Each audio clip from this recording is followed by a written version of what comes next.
या देवी सर्वभूतेषु शक्तिरूपेण संस्थिता। नमस्तस्यै नमस्तस्यै नमस्तस्यै नमो नमः।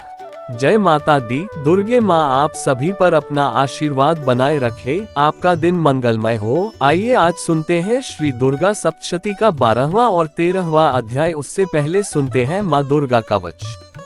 आइए शुरू करते हैं कवच पाठ। बोलिए गणपति भगवान की जय, नव दुर्गा की जय। दुर्गा कवच। मार्कंडेय जी ने कहा, पितामह, जो इस संसार में परम गोपनीय तथा सभी मनुष्यों की सब प्रकार से रक्षा करने वाला है और जो अब तक आपने दूसरे किसी के सामने प्रकट न किया हो, ऐसा कोई साधन मुझे बताइए। ब्रह्मा जी बोले, ब्राह्मण, ऐसा साधन तो एक देवी का कवच ही है, जो गोपनीय से भी परम गोपनीय, पवित्र तथा संपूर्ण प्राणियों का उद्धार करने वाला है। महामुने, उसे श्रवण करो। देवी की 9 मूर्तियां हैं, जिन्हें नवदुर्गा कहते हैं। उनके पृथक पृथक अलग अलग नाम बतलाए जाते हैं। प्रथम नाम शैलपुत्री है, दूसरी मूर्ति का नाम ब्रह्मचारिणी है, तीसरा स्वरूप चंद्रघंटा के नाम से प्रसिद्ध है, चौथी मूर्ति को कुष्मांडा कहते हैं, पांचवी दुर्गा का नाम स्कंदमाता है, देवी के छठे रूप को कात्यायनी कहते हैं, सातवां कालरात्रि और 8वां स्वरूप महागौरी के नाम से प्रसिद्ध है, 9वीं दुर्गा का नाम सिद्धिदात्री है। ये सब नाम सर्वज्ञ महात्मा वेद भगवान के द्वारा ही प्रतिपादित हुए हैं। जो मनुष्य अग्नि में जल रहा हो, रणभूमि में शत्रु से घिर गया हो, विषम संकट में फंस गया हो तथा इस प्रकार भय से आतुर होकर जो भगवती की शरण में प्राप्त हुए हो, उनका कभी अमंगल नहीं होता। युद्ध के समय में संकट में पड़ने पर भी उनके ऊपर कोई विपत्ति नहीं दिखाई देती, उन्हें शोक दुख और भय की प्राप्ति नहीं होती। जिन्होंने भक्ति पूर्वक देवी का स्मरण किया है, उनका निश्चय ही अभ्युदय होता है। देवेश्वरी, जो तुम्हारा चिंतन करते हैं, उनकी तुम निस्संदेह रक्षा करती हो। चामुंडा देवी प्रेत पर आरूढ़ होती है, वाराही भैंसे पर सवारी करती है, इंद्री का वाहन ऐरावत हाथी है, वैष्णो देवी गरुड़ पर ही आसन जमाती है, माहेश्वरी वृषभ पर आरूढ़ होती है, कौमारी का वाहन मयूर है। भगवान विष्णु की प्रियतमा लक्ष्मी देवी कमल के आसन पर विराजमान है और हाथों में कमल धारण किए हुए हैं। वृषभ पर आरूढ़ ईश्वरी देवी ने श्वेत रूप धारण कर रखा है। ब्राह्मी देवी हंस पर बैठी हुई हैं और सब प्रकार के आभूषणों से विभूषित है। इस प्रकार ये सभी माताएं सब प्रकार की योग शक्तियों से संपन्न हैं। इनके सिवा और भी बहुत सी देवियां हैं, जो अनेक प्रकार के आभूषणों की शोभा से युक्त तथा नाना प्रकार के रत्नों से सुशोभित हैं। ये संपूर्ण देवियां क्रोध में भरी हुई हैं और भक्तों की रक्षा के लिए रथ पर बैठी हुई दिखाई देती हैं। ये शंख, चक्र, गदा, शक्ति, हल और मुसल, खेटक और तोमर, परशु, पाश, कुंत और त्रिशूल एवं उत्तम शारंग, धनुष आदि अस्त्र शस्त्र अपने हाथों में धारण करती हैं। दैत्यों के शरीर का नाश करना, भक्तों को अभयदान देना और देवताओं का कल्याण करना, यही उनके शास्त्र धारण का उद्देश्य है। महान रौद्र रूप, अत्यंत घोर पराक्रम, महान बल और महान उत्साह वाली देवी, तुम महान भय का नाश करने वाली हो, तुम्हें नमस्कार है। तुम्हारी ओर देखना भी कठिन है, शत्रुओं का भय बढ़ाने वाली जगदम्बिके, मेरी रक्षा करो। पूर्व दिशा में इंद्री इंद्र शक्ति मेरी रक्षा करे, अग्निकोण में अग्निशक्ति मेरी रक्षा करे, दक्षिण दिशा में वाराही तथा नैऋत्य कोण में खड्गधारिणी मेरी रक्षा करे, पश्चिम दिशा में वारुणी और वायव्य कोण में मृग पर सवारी करने वाली देवी मेरी रक्षा करे, उत्तर दिशा में कौमारी और ईशान कोण में शूलधारिणी रक्षा करे। ब्रह्मानी, तुम ऊपर की ओर से मेरी रक्षा करो और वैष्णवी देवी नीचे की ओर से मेरी रक्षा करे। इसी प्रकार शव को अपना वाहन बनाने वाली चामुंडा देवी दासों दिशाओं से मेरी रक्षा करे। जया आगे से और विजया पीछे की ओर से मेरी रक्षा करे। वाम भाग में अजित और दक्षिण भाग में अपराजिता रक्षा करे। उद्योतिनी शिखा की रक्षा करे। उमा मेरे मस्तक पर विराजमान होकर रक्षा करे। ललाट में मालाधारी रक्षा करे और यशस्विनी मेरी भौहों का संरक्षण करे। भौहों के मध्य भाग में त्रिनेत्रा और नथुनों की यमघंटा देवी रक्षा करे। दोनों नेत्रों के मध्य भाग में शंखिनी और कानों में द्वारवासिनी रक्षा करे। कालिका देवी कपोलों की तथा भगवती शांकरी कानों के मूल की रक्षा करे। नासिका में सुगंधा और ऊपर के ओठ में चर्चिका देवी रक्षा करे, नीचे के ओठ में अमृतकला तथा जिह्वा में सरस्वती देवी रक्षा करे। कौमारी दांतों की और चंडिका कंठ प्रदेश की रक्षा करे। चित्रघंटा गले की घंटी की और महामाया तालु में रहकर रक्षा करे। कामाक्षी ठोड़ी की और सर्वमंगला मेरी वाणी की रक्षा करे। भद्रकाली ग्रीवा में और धनुर्धरी पृष्ठवंश मेरुदंड में रहकर रक्षा करे। कंठ के बाहरी भाग में नीलग्रीवा और कंठ की नली में नलकूबरी रक्षा करे। दोनों कदों में खगिनी और मेरी दोनों भुजाओं की वज्रधारिणी रक्षा करे। दोनों हाथों में दंडिनी और अंगुलियों में अंबिका रक्षा करे। शूलेश्वरी नखों की रक्षा करे। कुलेश्वरी कुक्षी पेट में रहकर रक्षा करे। महादेवी दोनों स्तनों की और शोकविनाशिनी देवी मन की रक्षा करे। ललिता देवी हृदय में और शूलधारिणी उदार में रहकर रक्षा करे। नाभि में कामिनी और गुह्य भाग की गुह्येश्वरी रक्षा करे। पूतना और कामिका लिंग की और महेश्वाहिनी गुदा की रक्षा करे। भगवती कटिभाग में और विंध्यवासिनी घुटनों की रक्षा करे। संपूर्ण कामनाओं को देने वाली महाबला देवी दोनों पिंडलियों की रक्षा करे। नारसिंही दोनों घुटियों की और तेजसी देवी दोनों चरणों के पृष्ठ भाग की रक्षा करे। श्रीदेवी पैरों की अंगुलियों में और तलवासिनी पैरों के तलुओं में रहकर रक्षा करे। अपनी दाढ़ों के कारण भयंकर दिखने वाली दष्ट्राक्राली देवी नखों की और ऊर्ध्वकेशिनी देवी केशों की रक्षा करे। रोमावलियों के छिद्रों में कौबेरी और त्वचा की वागीश्वरी देवी रक्षा करे। पार्वती देवी रक्त, मज्जा, वसा, मांस, हड्डी और मेद की रक्षा करे। आंतों की कालरात्रि और पित्त की मुकुटेश्वरी रक्षा करे। मूलाधार आदि कमल कोशों में पद्मावती देवी और कफ में चूड़ामणि देवी स्थित होकर रक्षा करे। नख के तेज की ज्वालामुखी रक्षा करे, जिसका किसी भी अस्त्र से भेदन नहीं हो सकता। वह अभेद्य देवी शरीर की समस्त संधियों में रहकर रक्षा करे। ब्रह्मानी आप मेरे वीर्य की रक्षा करे। छत्रेश्वरी छाया की तथा धर्मधारिणी देवी मेरे अहंकार, मन और बुद्धि की रक्षा करे। हाथ में वज्र धारण करने वाली वज्रहस्ता देवी मेरे प्राण, अपान, व्यान, उदान और समान वायु की रक्षा करे। कल्याण से शोभित होने वाली भगवती कल्याण शोभना मेरे प्राण की रक्षा करे। रस, रूप, गंध, शब्द और स्पर्श इन विषयों का अनुभव करते समय योगिनी देवी रक्षा करे तथा सत्वगुण, रजोगुण और तमोगुण की रक्षा सदा नारायणी देवी करे। वाराही आयु की रक्षा करे।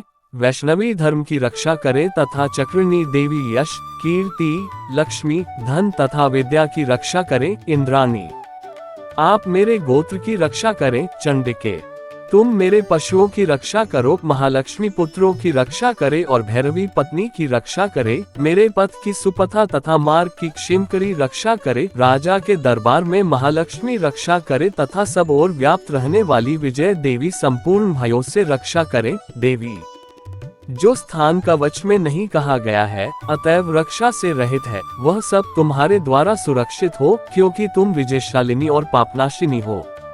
यदि अपने शरीर का भला चाहे तो मनुष्य बिना कवच के कहीं एक पग भी ना जाए।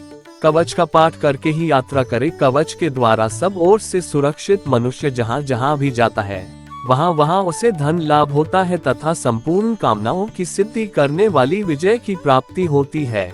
वह जिस जिस अभीष्ट वास्तु का चिंतन करता है, उसको निश्चय ही प्राप्त कर लेता है। वो पुरुष इस पृथ्वी पर तुलना रहित महान ऐश्वर्य का भागी होता है। कवच से सुरक्षित मनुष्य निर्भय हो जाता है। युद्ध में उसकी पराजय नहीं होती तथा वह तीनों लोकों में पूजनीय होता है। देवी का ये कवच देवताओं के लिए भी दुर्लभ है। जो प्रतिदिन नियम पूर्वक तीनों संध्याओं के समय श्रद्धा के साथ इसका पाठ करता है, उसे दैवी कला प्राप्त होती है तथा वह तीनों लोकों में कहीं भी पराजित नहीं होता। इतना ही नहीं, वह मृत्यु से रहित हो 100 से भी अधिक वर्षों तक जीवित रहता है। मकड़ी, चेचक और कोढ़ आदि उसकी संपूर्ण व्याधियां नष्ट हो जाती है। कनेर, भांग, अफीम, धतूरे आदि का स्थावर विष, सांप और बिच्छू आदि के काटने से चढ़ा हुआ जंगम विष तथा अफीन और तेल के संयोग आदि से बनने वाला कृत्रिम विष, ये सभी प्रकार के विष दूर हो जाते हैं, उनका कोई भी असर नहीं होता।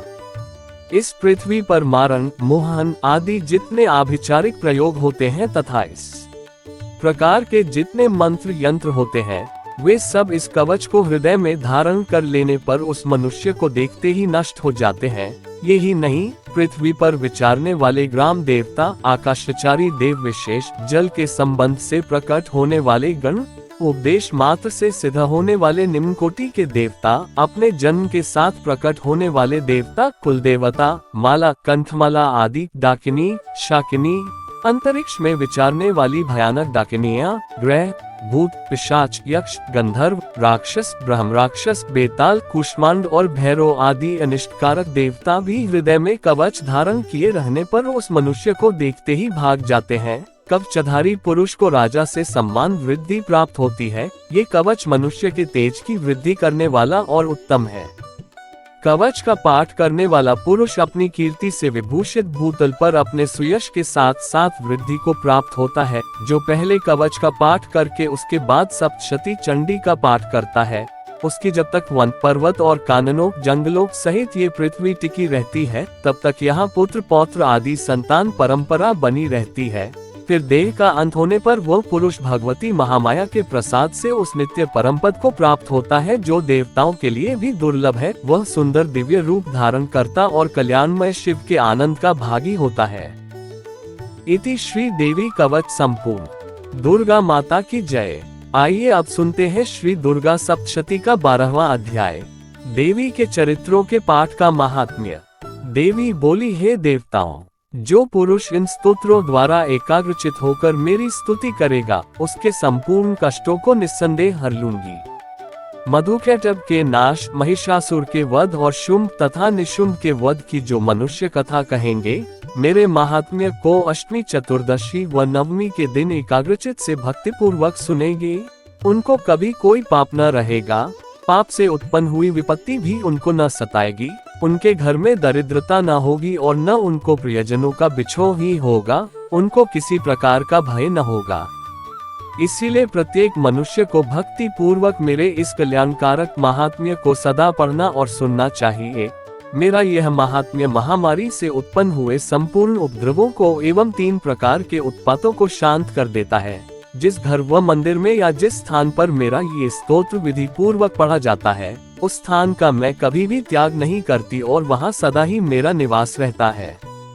बलिदान, पूजा, होम तथा महोत्सवों में मेरा ये चरित्र उच्चारण करना तथा सुनना चाहिए।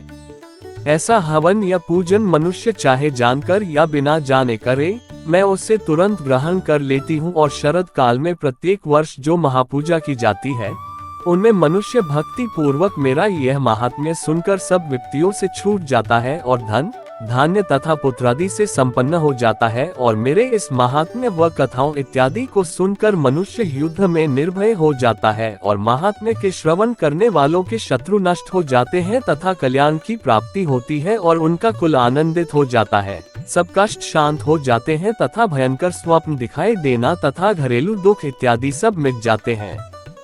बाल ग्रहों में ग्रसित बालकों के लिए यह मेरा महात्म्य परम शांति का देने वाला है। मनुष्यों में फूट पड़ने पर यह भली भांति मित्रता करवाने वाला है। मेरा यह महात्म्य मनुष्यों को मेरी जैसी सामर्थ्य की प्राप्ति करवाने वाला है। पशु, पुष्प, अर्घ्य, धूप, गंध, दीपक इत्यादि सामग्रियों द्वारा पूजन करने से, ब्राह्मण को भोजन करा के, हवन करके, प्रतिदिन अभिषेक करके, नाना प्रकार के भोगों को अर्पण करके और प्रत्येक वर्ष दान इत्यादि करके जो मेरी आराधना की जाती है और उससे मैं जैसी प्रसन्न हो जाती हूँ, वैसी ही प्रसन्न मैं इस चरित्र के सुनने से हो जाती हूँ। यह महात्म्य श्रवण करने पर पापों को हर लेता है तथा आरोग्य प्रदान करता है।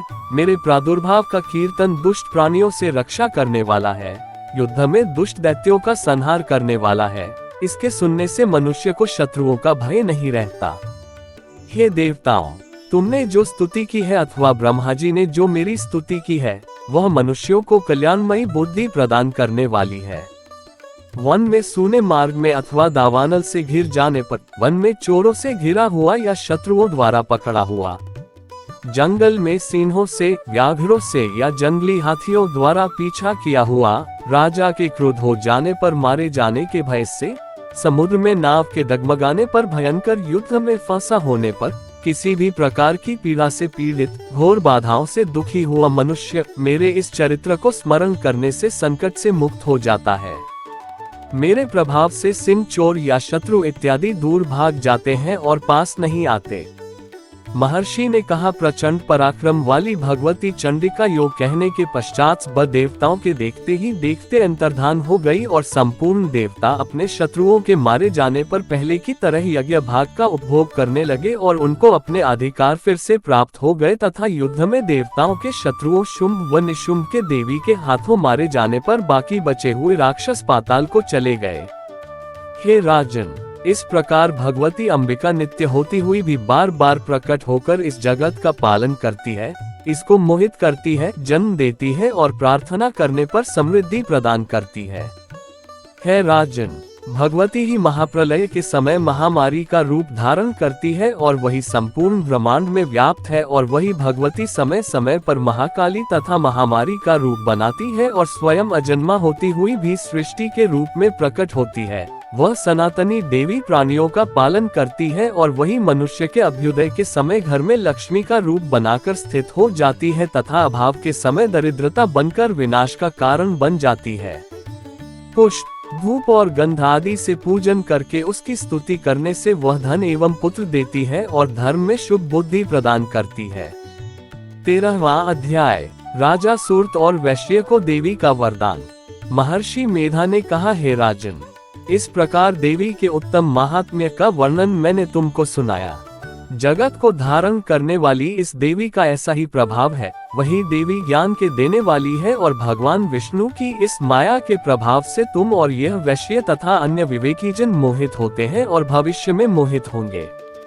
हे राजन, तुम इसी परमेश्वरी की शरण में जाओ।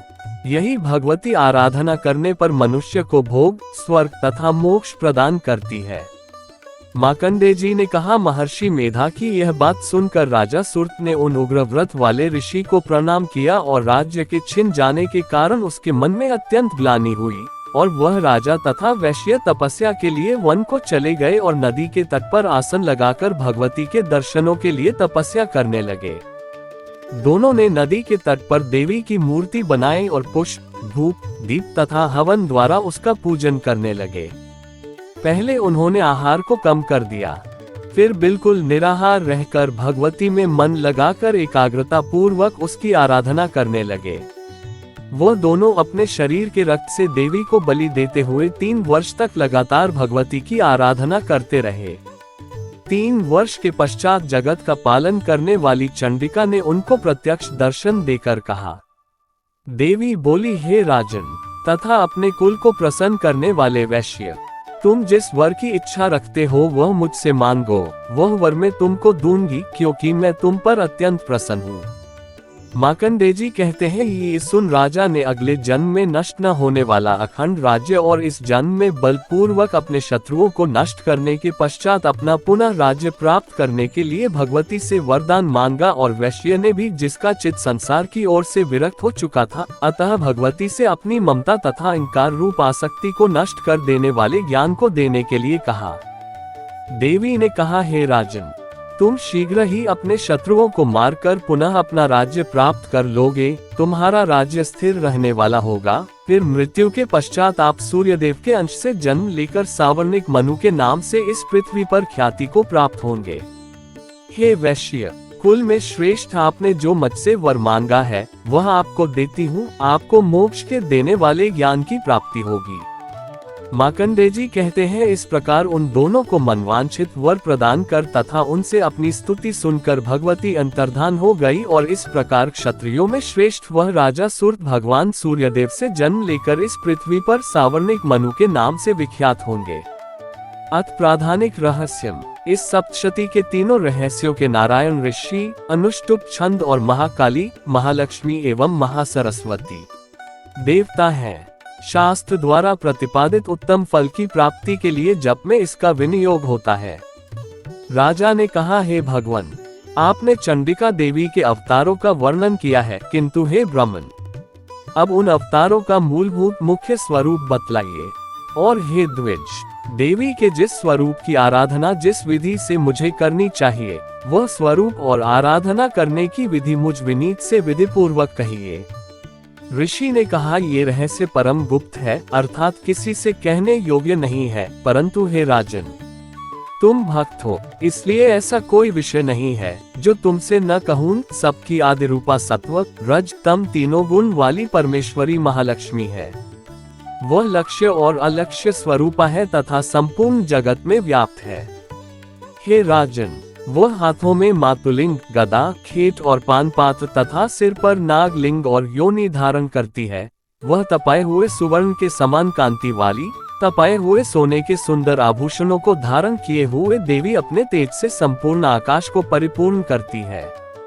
उस परमेश्वरी ने संपूर्ण संसार को शून्य देखकर केवल तमोगुण से एक दूसरा श्रेष्ठ रूप धारण किया है। वह काजल के ढेर के समान कांति वाली, दाढ़ों से शोभायमान सुंदर मुख वाली, विशाल नेत्रों से शोभित तथा पतली कमर वाली स्त्री रूप है। ढाल, तलवार, प्याले और कटे हुए मस्तक से सुशोभित चार भुजा वाली और वक्षस्थल पर कबंध, धड़ तथा मस्तक पर मुंडों की माला धारण किए हुए उस तामसी स्त्री ने महालक्ष्मी से कहा, हे माता, तुम मेरा नाम रखो और मुझे काम बताओ, मैं तुमको नमस्कार करती हूँ। महालक्ष्मी ने उस तामसी स्त्री से कहा, मैं तुम्हें नाम और कर्म बताती हूँ। महामाया, महाकाली, महामारी, क्षुधा, तृषा, निद्रा, तृष्णा, एकवीरा, कालरात्रि और दुरत्यया, ये तुम्हारे नाम कर्मों के अनुसार हैं। इन नामों से तुम्हारे कर्मों को जानकर जो मनुष्य स्तुति करता है वह सुख पाता है। हे राजन, महालक्ष्मी ने उससे ये कहकर अति शुद्ध सतोमुखी चंद्रमा के समान कांति वाला दूसरा स्वरूप धारण किया। वह उत्तम स्त्री अक्षमाला, अंकुश, वीणा और पुस्तक धारण किए हुए थी। महालक्ष्मी ने उसके भी ये नाम रख दिए, महाविद्या, महावाणी, भारती, वाक, सरस्वती, आर्या, ब्राह्मी, कामधेनु, वेदगर्भा और धीश्वरी। उसके बाद महालक्ष्मी ने महाकाली और महासरस्वती से कहा, तुम दोनों देवी अपने स्वरूप के अनुसार स्त्री पुरुष का जोड़ा उत्पन्न करो। महालक्ष्मी ने उन दोनों से यह कहकर हिरण्यगर्भ, निर्मल ज्ञान संपन्न, सुंदर, कमल बैठा हुआ स्त्री पुरुष का एक जोड़ा स्वयं उत्पन्न किया। इसके बाद माता महालक्ष्मी ने पुरुष को ब्राह्मण, विधे, विरंची तथा धाता इस प्रकार संबोधित किया और स्त्री को श्री, पद्मा, कमला, लक्ष्मी इत्यादि नामों से पुकारा। महाकाली और महासरस्वती ने भी स्त्री पुरुष के जोड़े उत्पन्न किए। हे राजन, उनके भी स्वरूप और नाम को कहता हूँ। महाकाली ने नीलकंठ, रक्तबाहु, श्वेतांग तथा चंद्रशेखर पुरुष और एक गौरी स्त्री को उत्पन्न किया। पुरुष के रुद्र, शंकर, स्थानु, कब्दी और त्रिलोचन तथा स्त्री के त्रयी, विद्या, कामधेनु, भाषा, अक्षरा और स्वरा नाम रखे। हे राजन, सरस्वती ने गौरी स्त्री और कृष्ण पुरुष को उत्पन्न किया। उन दोनों के नाम को भी कहता हूँ। पुरुष के विष्णु, कृष्ण, ऋषिकेश, वासुदेव और जनार्दन तथा स्त्री के उमा, गौरी, सती, चंडी, सुंदरी, सुभगा और शिवा नाम रखा है। इस प्रकार वे तीनों स्त्रियां शीघ्र ही पुरुषत्व को प्राप्त हो गई। उनको दिव्य दृष्टि वाले पुरुष ही देखते हैं, न कि दूसरे लोग। हे राजन, महालक्ष्मी ने त्रयी विद्यारूपा सरस्वती को पत्नी के रूप से ब्रह्मा को समर्पित किया तथा वर देने वाली गौरी को शंकर एवं लक्ष्मी देवी को भगवान वासुदेव के लिए समर्पण किया। ब्रह्मा ने सरस्वती के साथ मिलकर ब्रह्मांड को उत्पन्न किया और वीर्यवान भगवान रुद्र ने गौरी के साथ मिलकर उसे भेदन किया। हे राजन, उस ब्रह्मांड से महत तत्व आदि तेज तत्व एवं स्थावर जंगम रूप महाभूतात्मक संपूर्ण जगत उत्पन्न हुए। भगवान विष्णु ने लक्ष्मी के साथ उस जगत का पालन किया और महादेव ने गौरी के साथ उसका संहार किया। हे महाराज, महालक्ष्मी सर्वसत्वमयी ईश्वरी है। वह निराकार होते हुए भी साकार है, अतः उसके अनेक नाम हैं। वह अपने नामों के सिवा अन्य किसी प्रत्यक्षादि प्रणाम से नहीं जानी जा सकती है। क्षमा याचना। हे परमेश्वरी, मेरे द्वारा रात दिन सहस्रों अपराध होते रहे हैं, अतः आप मुझे अपना सेवक समझकर कृपा पूर्वक मेरे उन अपराधों को क्षमा करो। न तो मैं आह्वान करना ही जानता हूँ, न विसर्जन करना ही जानता हूँ और न पूजा ही करना जानता हूँ। हे परमेश्वरी, मुझे क्षमा करो।